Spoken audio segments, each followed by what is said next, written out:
All right. Welcome to West Virginia and Commonplace. Today I have with me Alexa Martin. Alexa Martin has a lot to tell us about, so I'm going to just lead it off with it just like this.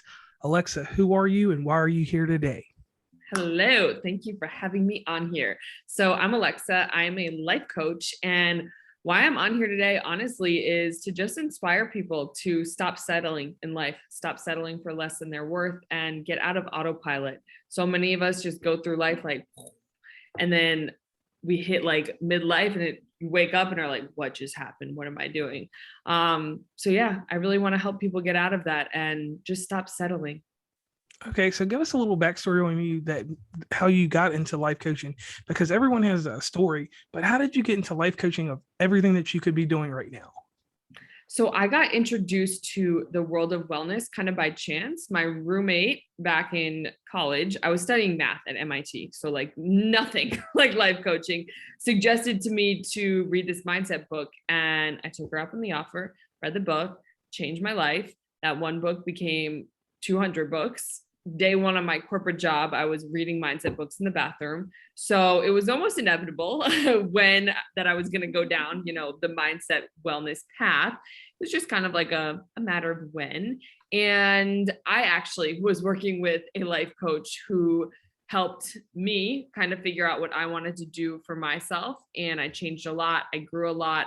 Honestly, I used to, like, I think back to before I got into the world of wellness, like I was major big binge drinker, coffee drinker, taking my mom's medicine to sleep at night, running around like a chicken with its head cut off, getting angry in relationships, a lot. There was a lot there. I started working with coaches and it completely changed my life in so many ways. And so when I was working with this life coach, people just started asking me, how did you change?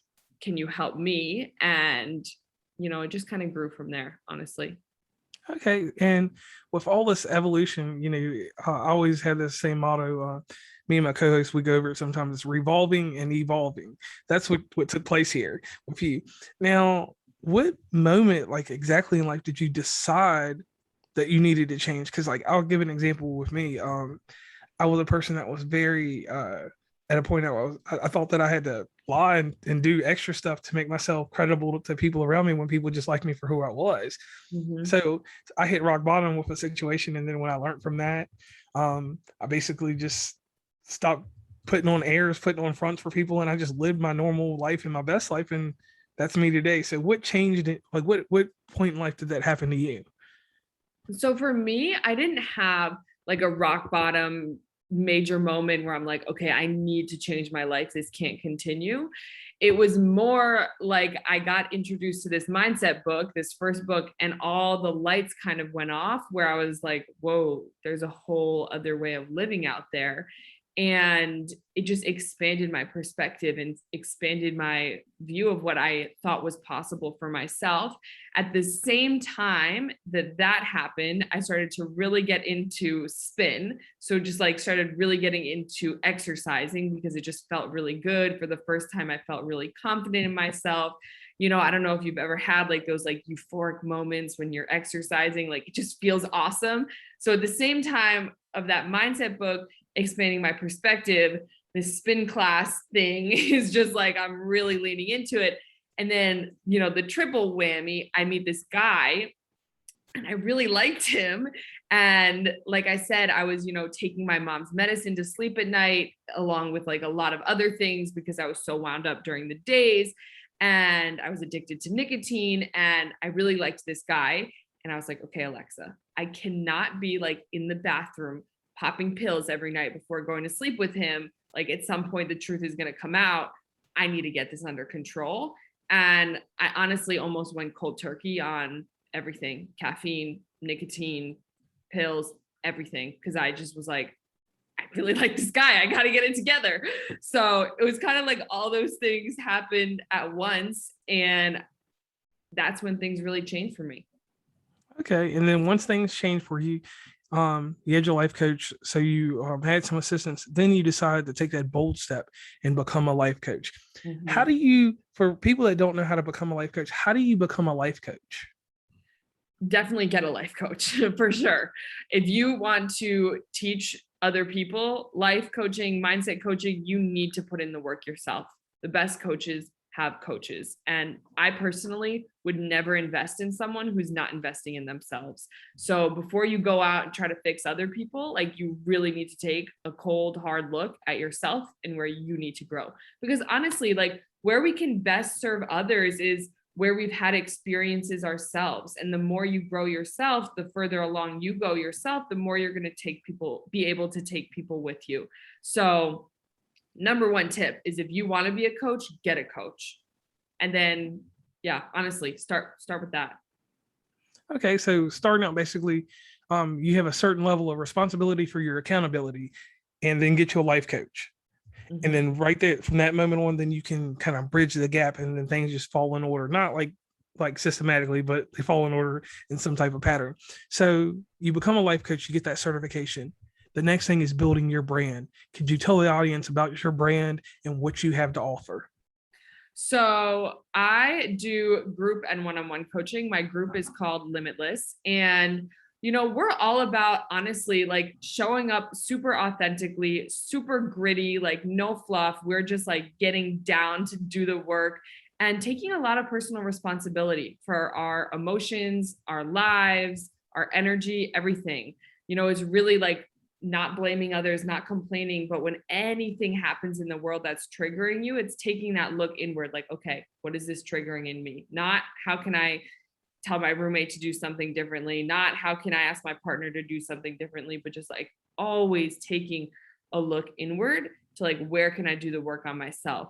So it's a really empowering group, honestly, to be a part of. I know it can sound super daunting to take personal responsibility, but I think having ownership over your life is the most empowering thing in the world. So yeah, I'm all about that. And then, like I said at the beginning, getting out of autopilot. So getting out of mindlessly scrolling on social media, getting out of living out of fear, whatever it may be, getting out of keeping yourself small, all these different things that we just do out of autopilot, out of fear, out of stress, out of guilt, getting away from all of that and learning how to just live from your highest self, your most authentic self. All right, and then the name of what you offer, you took out the vowels. Why did you take the vowels out? Like, is there a specific meaning behind that? I wish I had a super cool, clever answer to this. I wanted a name for my group coaching program. Nothing was coming to me. One day I was getting out of my car and I was like, Limitless. But that sounded too, like, fluffy, like too, like, oh, limitless. And I'm like, no, we're kind of like gritty, like just like a little more of that, like, vibe. So I was like, we got to get rid of the vowels. um, yeah, there's no good story behind it. It just came to me one day as I was getting out of a car.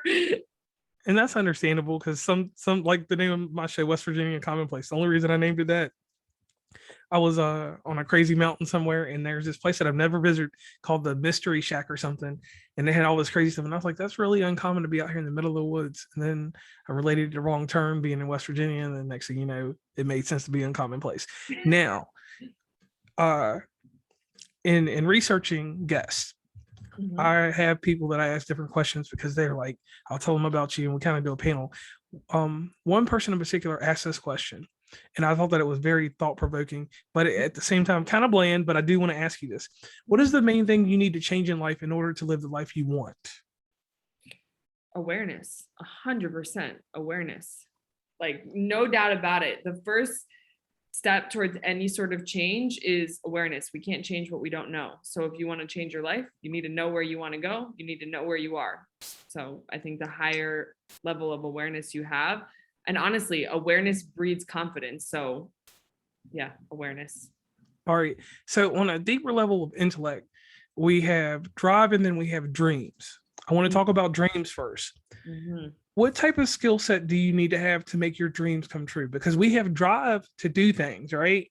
But our dreams, what kind of skills do you need to get your dreams off the ground? Because we always will be motivated to do something, but what are the skills initially that you need to get your dream off the ground? Because you had a dream at some point to do this, Mm-hmm. what you're doing today. Mm-hmm. So what skills do we need?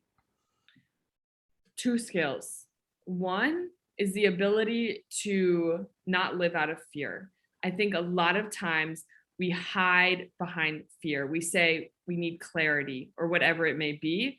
we know what we need to do. A lot of times we know what we need to do, but we want to say we don't know what we need to do, but it's because we're scared. There's resistance there. So being able to not live out of your fear, but to acknowledge it and take one step forward anyway, 100% we need to have.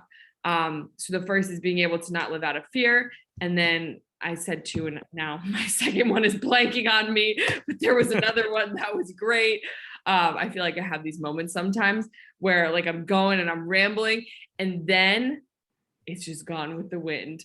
So yeah, I mean, honestly, like being able to not live out of fear and then having the motivation to actually do something, having the motivation to not just want to live in comfort, having, it just came back to me, having a really big why for why you want to do what you want to do, because it's really hard to get out of your comfort zone, to break out of the patterns that everyone around you is doing. That's really hard. And you need to have a very motivating reason for why you want to do it.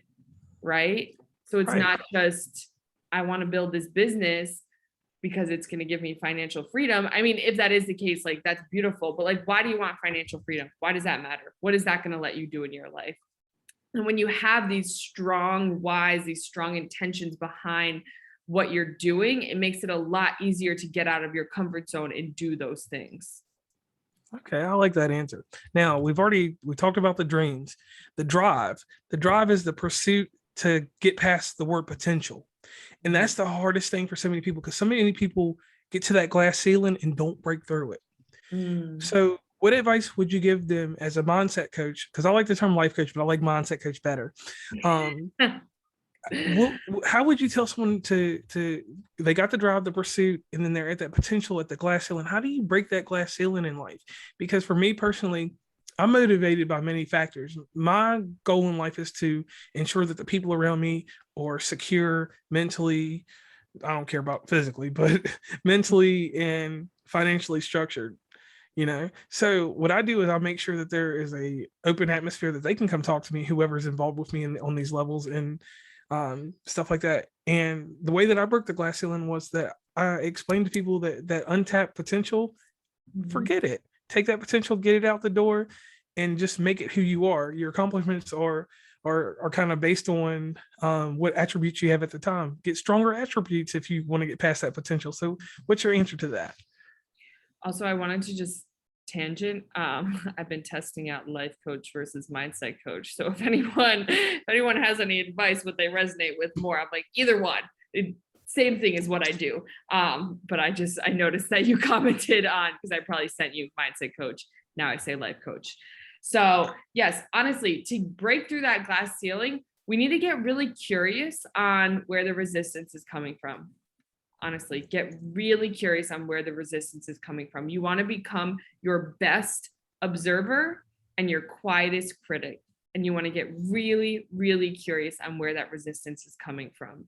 Because it's easy to say it's from lack of motivation, but when you really dig down into it, it could be a fear of failure, a fear of success, a fear of disappointment. But there's going to be something deeper at the root of the resistance, and that's where you want to put in the work.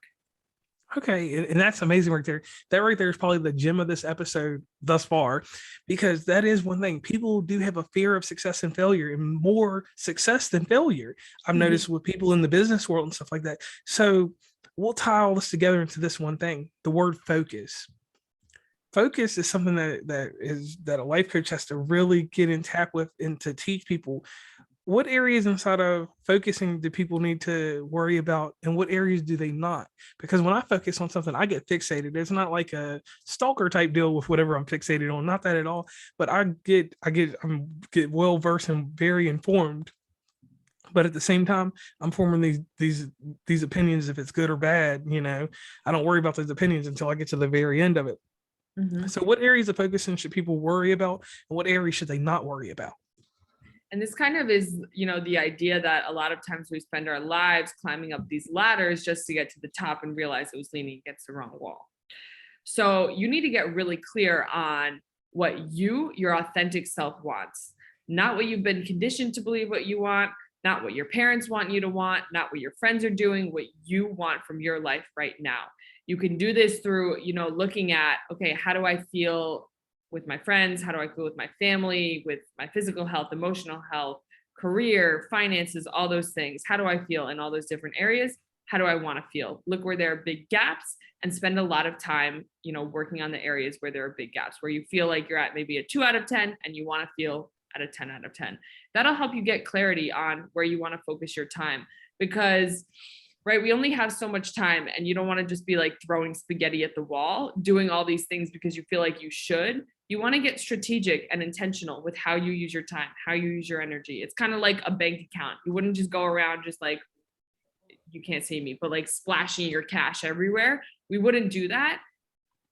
Treat your energy and your time the exact same way. Get intentional about what your authentic self actually wants in this moment, right? It's not about what I want for the next 20 years, but like what feels really expansive and good to me right now. Because life it comes in phases and waves. And maybe right now it feels really good to you to focus on your career. That's beautiful. Honor that. Be okay with the consequences of focusing on your career. Be okay with missing out on parties, right? We can't be a 10 in everything all the time. So be okay with the consequences of how you're spending your time, and then know that maybe in the future it's going to be a different phase of your life, and maybe you're going to want to focus more on family, or maybe you're going to want to focus more on friends, whatever it may be. But really just honor where you're at right now and be intentional with the time that you do have. Okay. Now I got 2 words for you, and these 2 words have positive and negative connotations to them. The first word is challenge. The other word is obstacle. Mhm. Dealing with a client, if they come to you and they use either word, a challenge or obstacle, how do you handle that? Because me personally, a challenge to me is something that I undertake myself. I definitely want a challenge. An Mhm. obstacle is something that gets in the way, but some people like obstacles because they're the type that build around them or build through the obstacle. Mhm. And then a challenge, some people think that's negative. I don't think it's negative. I think it's something that we just have to ride with. You have challenges and obstacles. Some people don't believe you have neither. You just have one. So, what is your opinion on, or how do you handle a client when they start talking about a challenge or an obstacle, or both? Well, and something that I coach so hard is that we only grow through hardship. We only grow through discomfort. We only grow through challenges. Like that's the only way we grow. No one grows when they're super comfortable. It doesn't work that way. And so if you want to grow as an individual, if you want to become a better person, a better partner, a better worker, a better spouse, sister, brother, friend, you want to be a better you have to go through challenge. You have to go through hardship. So when you can really embrace that and recognize that everything's happening for us, not to us, for us, then it becomes a lot easier to open up to challenges, to open up to obstacles, and just ask yourself, what am I learning right now? How am I growing right now? So I coach that so hard. And I think people who follow me know that that's like one of my values in my coaching. And it's something that I and my clients just embody. Okay. Now, how do you handle the mental stigmas that follow us around? Because, people obviously, if they come to a life coach, they have a grasp on communicating to a certain level. But how do you break those barriers of communication with people that have depression, have anxiety? Because, some people build up enough strength to come to you, but when they get to you, they kind of fall flat in what they're really looking for. So how do you break those mental stigmas once you have these people as clients, or whatever assessment you do? How do you break those mental stigmas?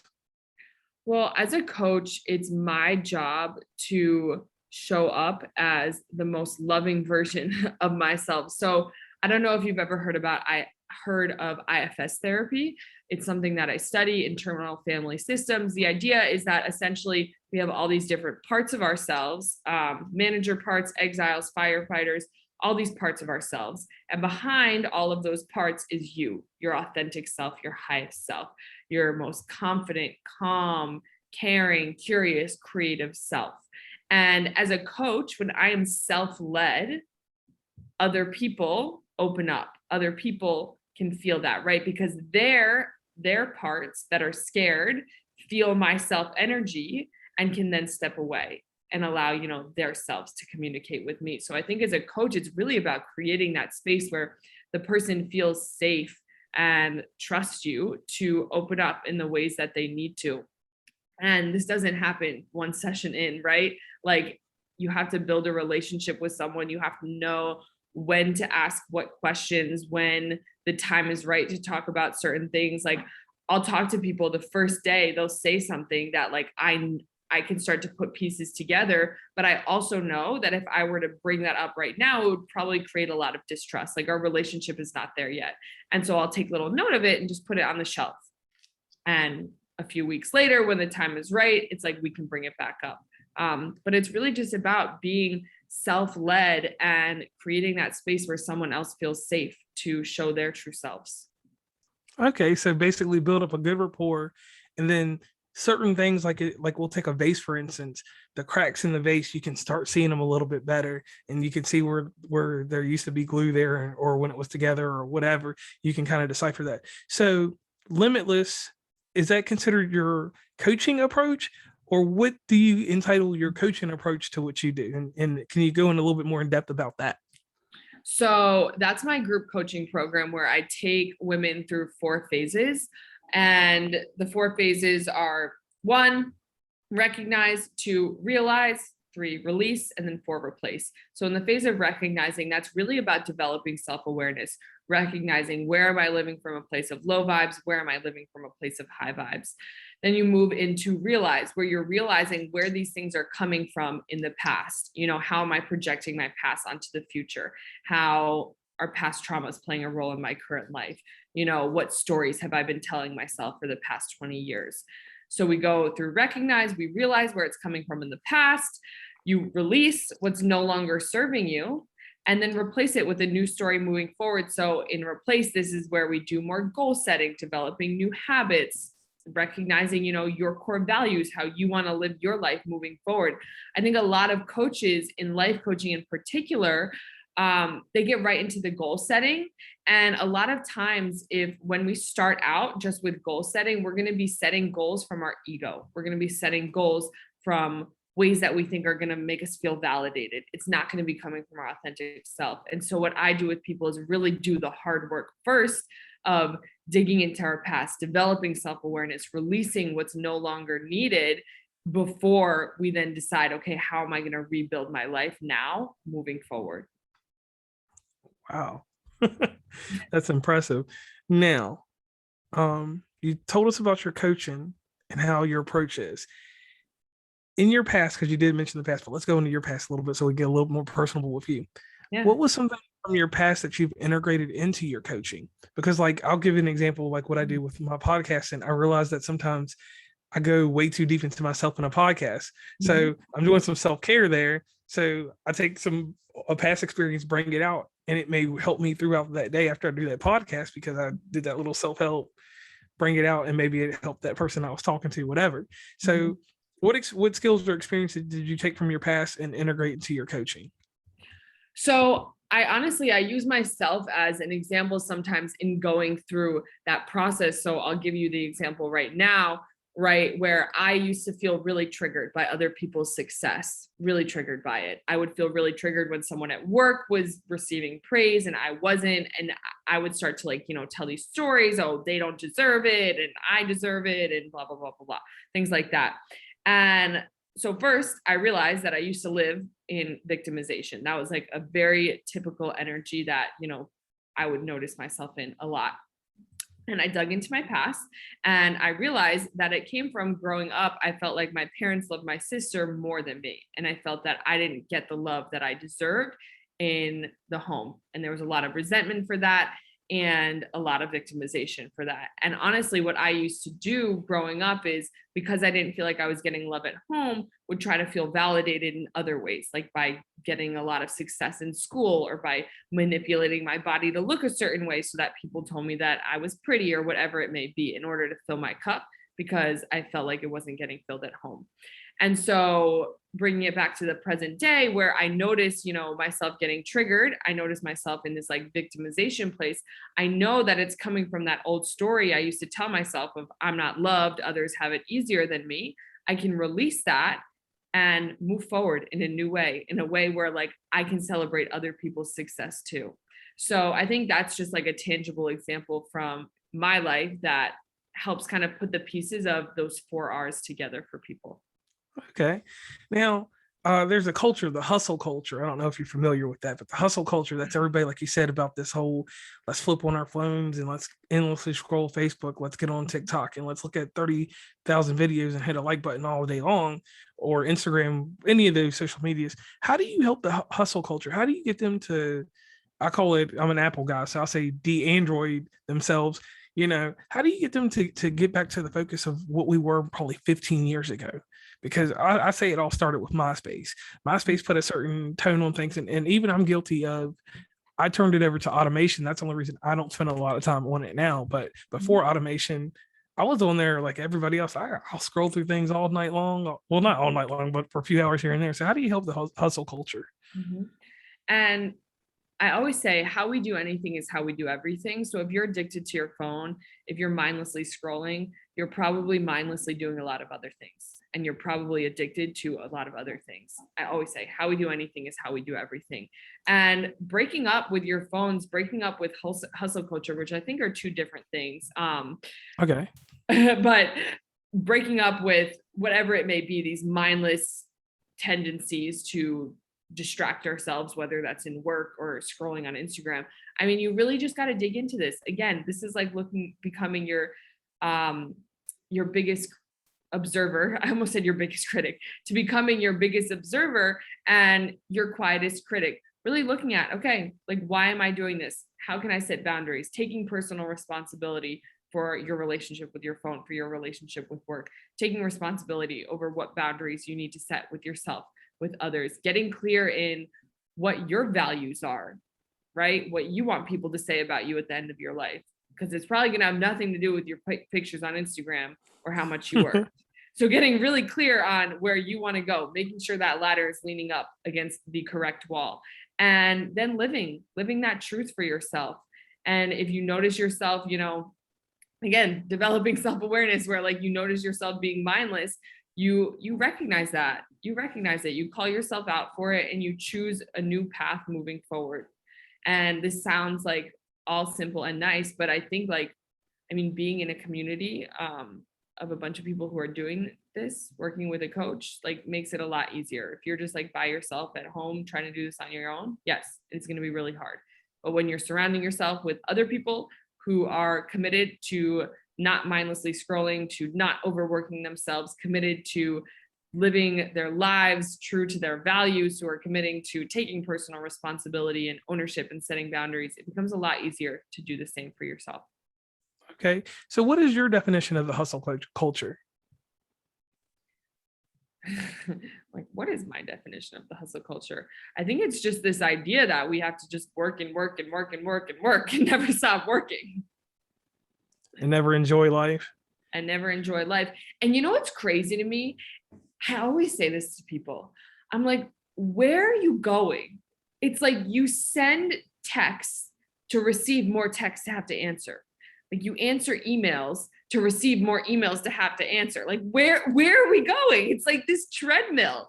And really learning how to just enjoy life and be present with life and break out of this rat race is such a beautiful feeling. So yeah, getting away from this need to just work and work and work, and instead get clear on what you actually value in life and how you want to feel, and making that a reality for yourself. Because here's the thing, and this is what I teach people and coach people: self-care and being present and loving your life is not mutually exclusive to doing well at work. And I really want to like make sure that people understand this, because a lot of times people hear coaches or they hear therapists or they hear healers, and it's like, oh, well, that's nice for you, but like, you don't understand, like, you don't get our life. Like, that's not possible for me. It is a possibility. I worked in corporate America in consulting, and I never worked more than 8 hours a day. And I still did kick ass at my job. So taking care of yourself, being present, enjoying your life is not mutually exclusive to doing well at work. And it takes strategy in how you use your time. It takes presence. It takes being It takes having really good like prioritization skills, and just like a few hours of time blocking a week, for example, can make a huge difference in how you spend your energy and your time. But again, it just comes back to being intentional. Okay. Okay. Now, we do two things on this show. One thing is called the Shameless Plug, and that's where you tell the audience where they can meet you, greet you on the internet, and how they can become part of the Alexa Martin circle. Yeah, you can find me. It's so fun. I love it. Shameless plug for real. But honestly, I love just meeting people. I think it's really cool to be able to connect with people on the internet. Some of my best friends, honestly, I've met through Instagram.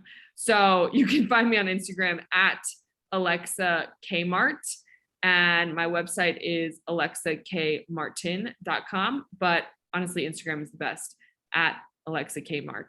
People always on podcasts repeat their Instagram handle twice. So I'm like, maybe I should be doing that one more time, just in case you didn't hear.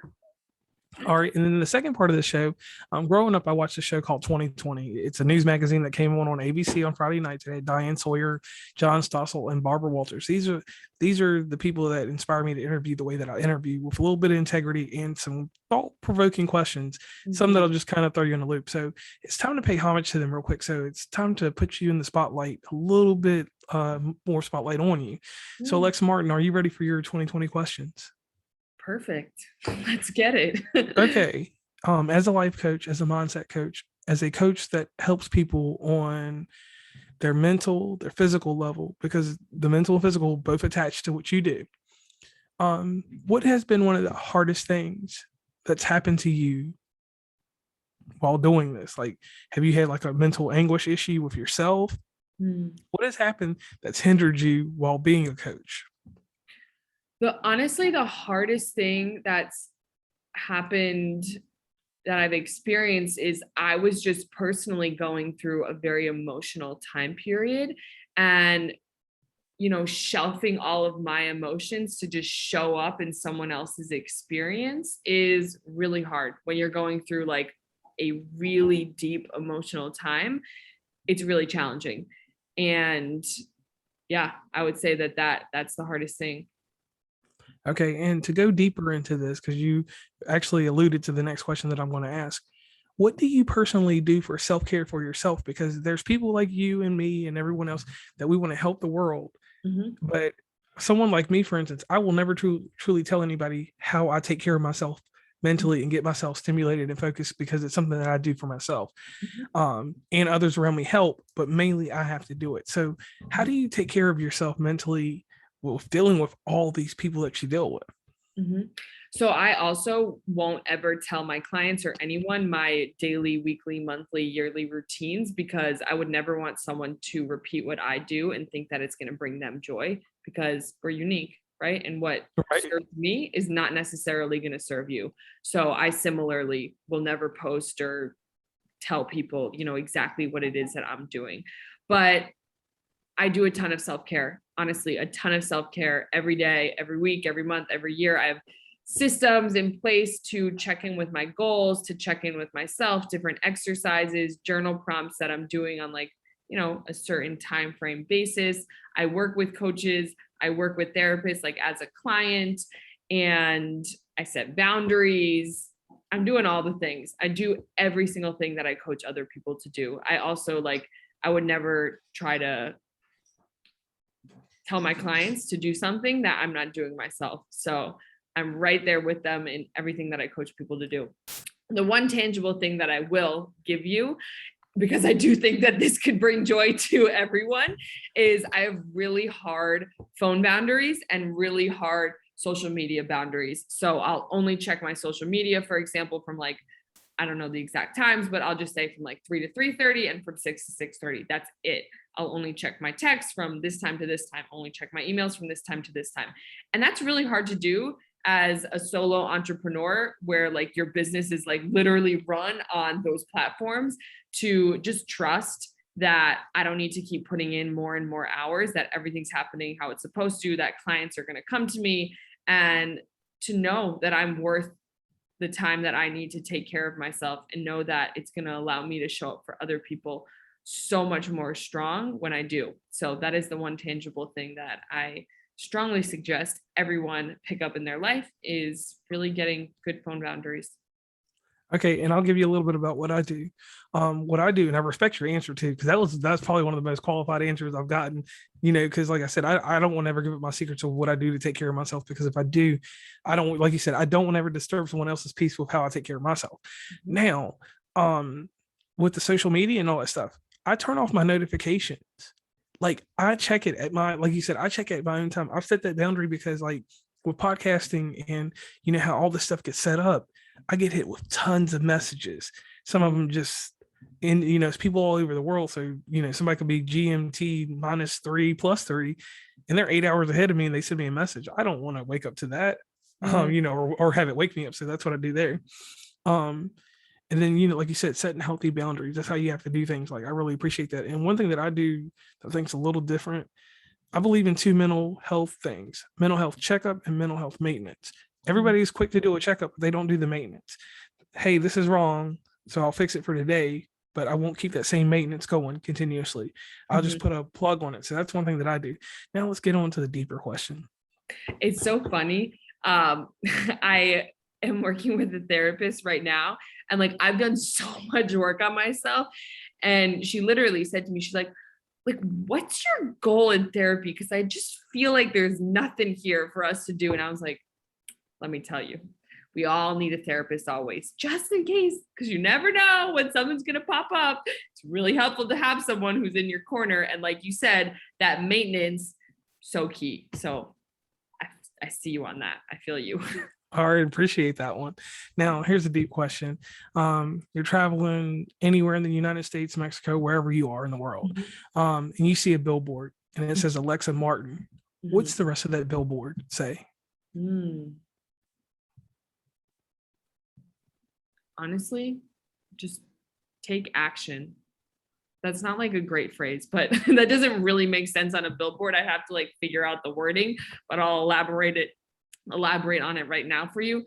Just take action. We listen to so many podcasts. We consume so much in the self-development space. We follow all these Instagram feeds.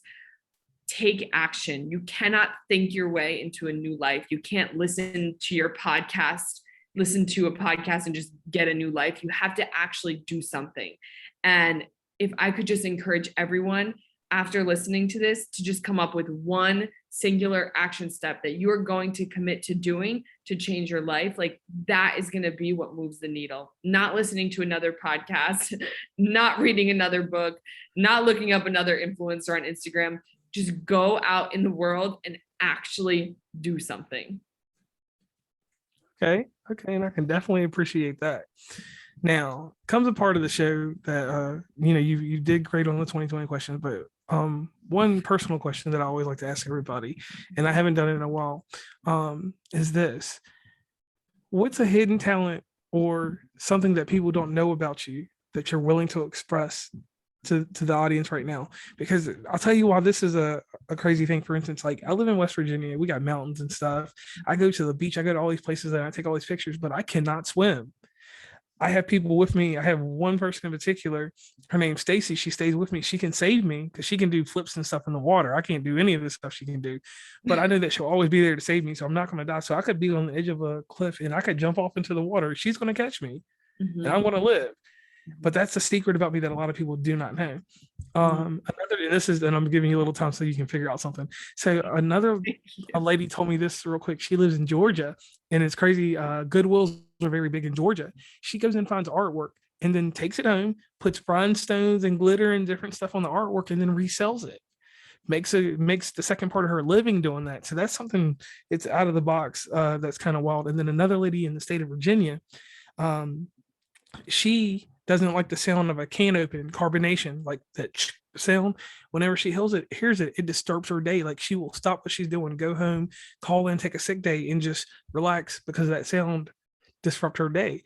So all these people have these different secrets,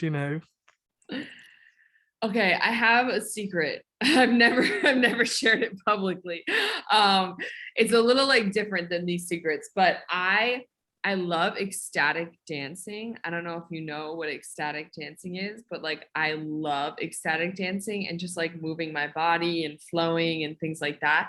But I'm so scared of posting it on social media because I'm so scared of like what Jimmy from ninth grade math class is going to think about me. So I never have.